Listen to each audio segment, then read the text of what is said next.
Good morning, beautiful people. Welcome back to my channel. So today we're gonna go over planning for your spring garden. Let's get right into the video.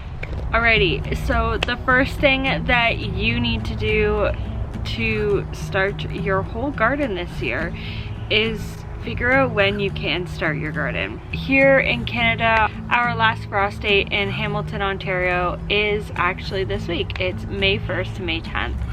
Let's talk about zones. So zones will depend on what you can grow and how long your growing season is. Typically, you can grow most things in most places, but yes, you want to know your zones so you can know your last frost date, and that last frost date is crucial to when you can start your garden. The next thing that you'll need to do to start planning your garden is make sure you have some seeds. So I have my seeds all organized in here. So yeah, you will definitely need some seeds, or if you are not into starting your own plants, then you will have to figure out what you're buying at your local garden center as started transplants. Alrighty, so next you will have to kind of figure out what you're doing in your garden this year. Are you doing in-ground? Are you doing raised beds? Are you doing container gardening, such as the green stalk that's right behind me? But yes, you'll need to figure out what you need. So if you're doing container gardening such as this, do you have your containers and do you have your potting mix? And do you have fertilizer? Because there's not enough food in there for a whole season for what you will be growing in that container. If you're growing in raised beds, you have to make sure that you amend your soil each season. And lastly, you will need to figure out your layout plan for your garden. So, are you doing a whole bed of tomatoes? Are you doing a whole bed of peppers? Or are you mixing it up and doing a little bit here and a little bit there?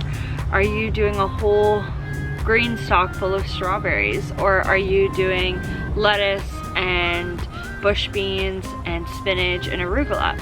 You kind of have to figure out your layout to know A, how many transplants you'll need, whether you're starting them or buying them, and B, that you won't overbuy, underbuy, and everything will have a spot. So let's do some bonus tips.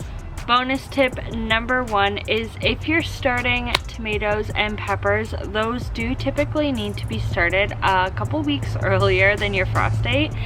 I typically start my tomatoes between 6 and 8 weeks. This year I did 7 weeks early before the frost date. So what I do is I find out my frost date, which is between May 1st and May 10th. If it's May 1st, then I count backwards week by week to figure out when exactly I need to start those transplants. Bonus tip number two is make sure that you buy your seeds and transplants local.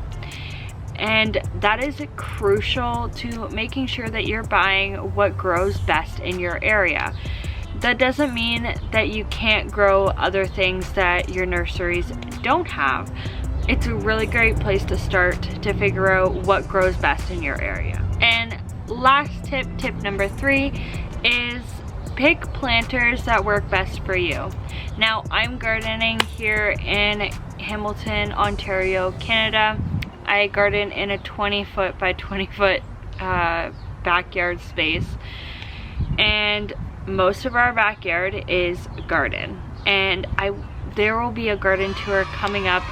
The backyard is just a disaster right now because we are currently working on a DIY project shed, so that will be coming to you soon. But make sure that you're picking planters that work best for you. Now, we got this green stalk because there's not much more space that we can put raised garden beds, and I don't want to crowd our space with a bunch of pots. So this green stalk works perfectly for us in vertically growing, and also just keeping our salad greens and our strawberries off the ground. Thank you so much for watching, and thank you for everyone who has joined our big family. So all 227 of you are like an extended family, and thank you so much for being here. Alright, I'll catch you in the next video. Bye guys.